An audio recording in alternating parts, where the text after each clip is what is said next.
আসসালামু আলাইকুম। আপনারা দেখছেন আপলিট বাংলাদেশ, আর সাথে রয়েছি আমি রুবেল। সড়ক নেটওয়ার্কের জন্য অতি গুরুত্বপূর্ণ ঢাকা-সিলেট করিডোর। টেকসই সড়ক নেটওয়ার্ক গড়ে তুলতে দেশব্যাপী জাতীয় মহাসড়কের উভয় পাশে পৃথক সার্ভিস লেন সহ বিদ্যমান সড়কগুলো 6 লেনে উন্নীত করা হচ্ছে পর্যায়ক্রমে। এর অংশ হিসেবে ঢাকা-সিলেট তামাবিল মহাসড়কটির নির্মাণ কাজ চলছে বর্তমানে। দৃশ্যমান হতে শুরু করেছে 6 লেনের মহাসড়কটি। সিলেট মহাসড়কটি এশিয়ান হাইওয়ে, বিমস্টেক করিডোর এবং সার্ক হাইওয়ে করিডোরের গুরুত্বপূর্ণ অংশ।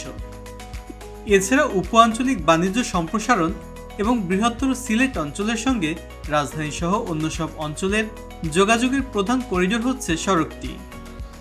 আমাদের আজকের ভিডিওতে গুরুত্বপূর্ণ এই মহাসড়কের নির্মাণ কাজের বর্তমান অবস্থা তুলে ধরার পাশাপাশি জানাবো বিস্তারিত, তাই না টেনে শেষ পর্যন্ত দেখতে থাকুন। আমাদের আজকের যাত্রা শুরু করেছে কাশপুর ব্রিজের এদিক থেকে। রৌদ্রোজ্জ্বল দিনের নারায়ণগঞ্জের আবহাওয়া কেমন যেন ঘোলাটে। মাত্রাতিরিক্ত শিল্প কলকারখানার জন্যই এমনটা হয়েছে। কাশপুরের এই স্থানে একটি ইন্টারসেকশনের মাধ্যমে ঢাকা সিলেট মহাসড়কটি যুক্ত হবে। বর্তমানে এখানে বেশ যানজট লেগে থাকে। দেখা যাচ্ছে এই স্থানে ইন্টারসেকশন নির্মাণের জন্য মাটি ভরাটের কাজটিও শুরু হয়ে গিয়েছে। এবারে আমরা কিছুটা সামনে এসে দেখতে পাচ্ছি বালু দিয়ে ভরাটের পর সেগুলো সমান করার কাজ চলছে এদিকটায়। এছাড়া এখানে পানিও দেওয়া হচ্ছে। এই প্রকল্পটি কাশপুর থেকে শুরু হয়ে নরসিংদী, কিশোরগঞ্জ, ব্রাহ্মণবাড়িয়া, হবিগঞ্জ, মৌলভীবাজার হয়ে শেষ হবে গিয়ে সিলেটের পীর হাবিবুর রহমান চত্বর পর্যন্ত গিয়ে।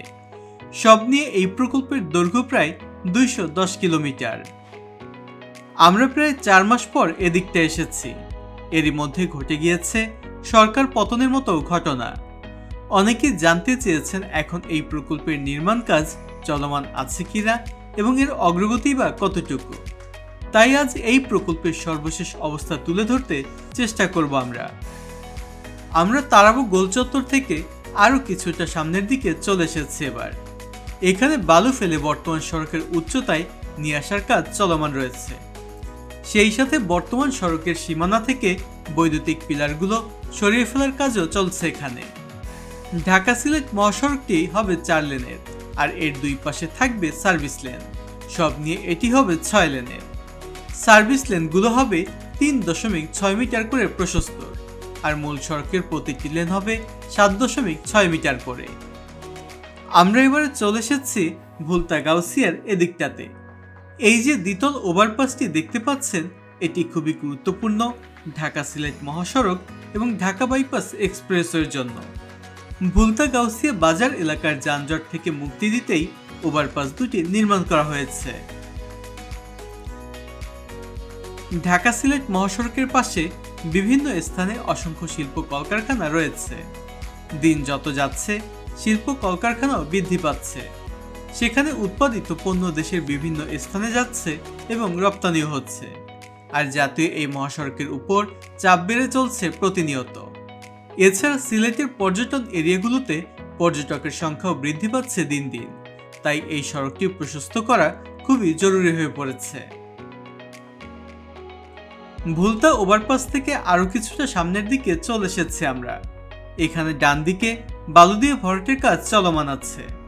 বর্তমানে বালু ফেলে ভরাট করার কাজের পাশাপাশি এই প্রকল্পের আওতায় যে সকল ব্রিজ, কালভার্ট, আন্ডারপাস, ওভারপাস রয়েছে সেগুলোর কাজ শুরু হয়েছে। এই প্রকল্পের আওতায় 8টি ফ্লাইওভার, 70টির মতো ছোট ব্রিজ, 5টি রেল ওভারপাস, 321টি কালভার্ট, 42টি ফুটওভার ব্রিজ এবং 10টি আন্ডারপাস নির্মাণ করা হবে।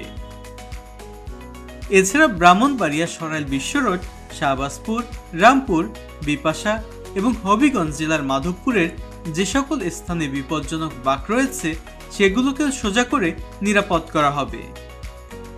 এটি হচ্ছে বান্টি বাজার। এর অবস্থান নারায়ণগঞ্জের 2500-এ।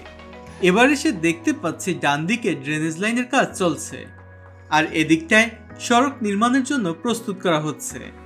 এদিকটায় দেখা যাচ্ছে পাইলিং শেষে পিলার নির্মাণের জন্য কাজ চলছে। যেহেতু এখানে একটি বাজার রয়েছে, তাই এখানে একটি ওভারপাস নির্মাণ করা হবে। বর্তমানে এখানে ব্যস্ত সময় পার করছেন এই প্রকল্পের শ্রমিক এবং প্রকৌশলীরা। বান্টি বাজার থেকে কিছুটা সামনেই বান্টি ব্রিজ। এখানে নতুন ব্রিজ নির্মাণের জন্য পাইলিংয়ের কাজটি শেষ হয়েছে। দেখা যাচ্ছে এখন পিলার নির্মাণের জন্য কাজ শুরু হবে। এই প্রকল্পের সবথেকে বেশি কাজ দৃশ্যমান হয়েছে এদিক থেকে ভৈরব পর্যন্ত। এছাড়া বাকি অংশেও ব্রিজ, কালভার্ট এবং বালু ভরাটের মতো কাজগুলো চলমান আছে। এই মহাসড়ককে কেন্দ্র করে বেশ কয়েকটি অর্থনৈতিক অঞ্চল নির্মাণ করা হচ্ছে। এর মধ্যে একটি হচ্ছে জাপানের জন্য বিশেষ অর্থনৈতিক অঞ্চল, যার কাজ নারায়ণগঞ্জের 2500-এ চলমান রয়েছে এখন।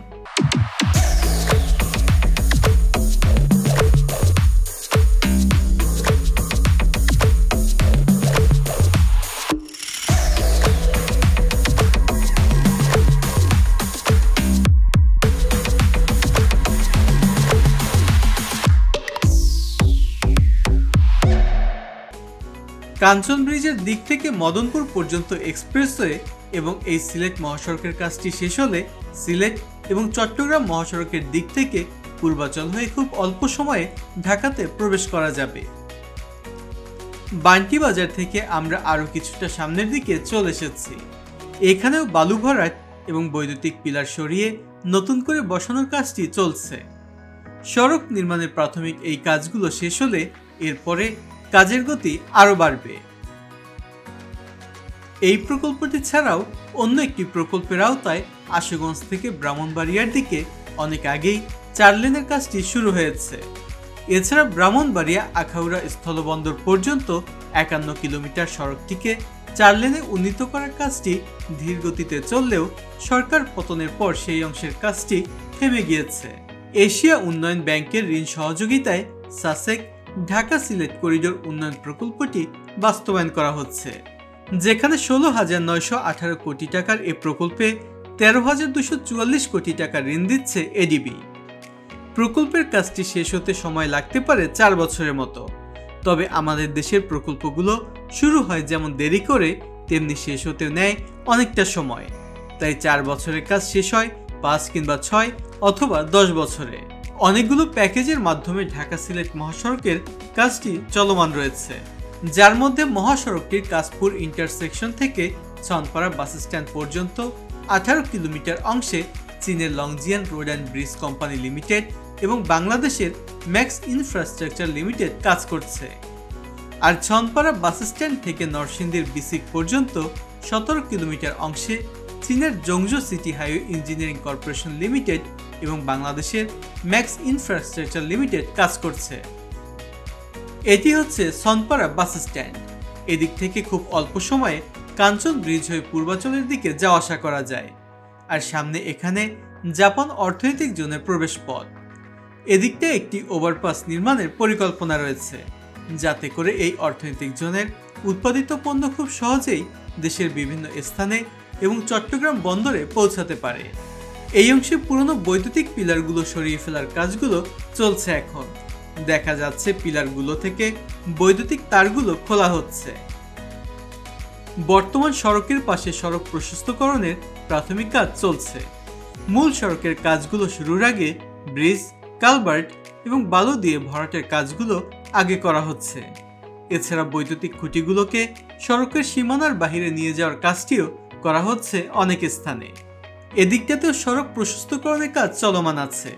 এই প্রকল্পের সরাইল ইন্টারসেকশন থেকে ভুদন্তি বাস স্ট্যান্ড পর্যন্ত 15.7 কিলোমিটার অংশ বাস্তবায়ন করবে হেগো এবং মিরাক্তার। সার্ভিস লেন সহ 4 লেনের মূল সড়কটি এই অংশে 11টি কালভার্ট, 11টি সেতু নির্মাণ করা হবে। এর বাইরে একটি ওভারপাস, বাসবে, ড্রেন এবং 2টি ফুট ওভারব্রিজ তৈরি করা হবে।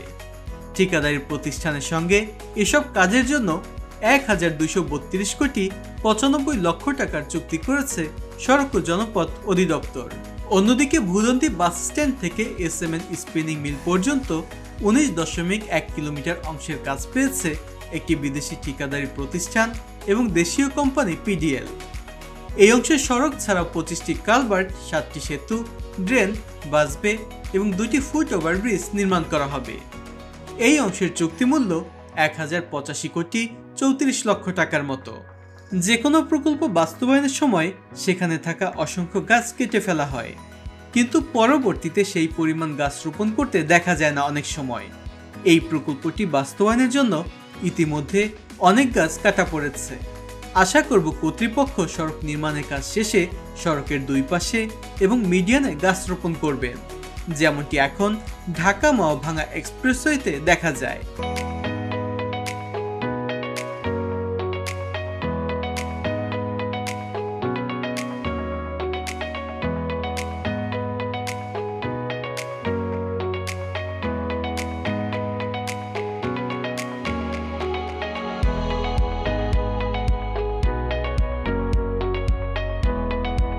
এবারে আমরা চলে এসেছি পুরিন্দারের দিকটায়। এদিক থেকে প্রায় 8 কিলোমিটারের মতো অংশ বাইপাস করা হবে। আমাদের পরবর্তী আপডেট ভিডিওতে তুলে ধরব ওই অংশের বিস্তারিত। তো বন্ধুরা, কেমন লেগেছে আমাদের আজকের এই ভিডিওটি? যদি ভালো লেগে থাকে তাহলে অবশ্যই কমেন্টস করে জানাতে ভুলবেন না। সেই সাথে যারা নিয়মিত আমাদের ভিডিও দেখেন কিন্তু এখনও চ্যানেলটি সাবস্ক্রাইব করেননি, তারা সাবস্ক্রাইব করে পাশে থাকা বেল আইকনটি প্রেস করে দিন, যেন পরবর্তী ভিডিওর নোটিফিকেশনগুলো পেয়ে যান সবার আগে। আর যারা ইতিমধ্যে চ্যানেলটি সাবস্ক্রাইব করেছেন তাদেরকে জানাচ্ছি অসংখ্য ধন্যবাদ।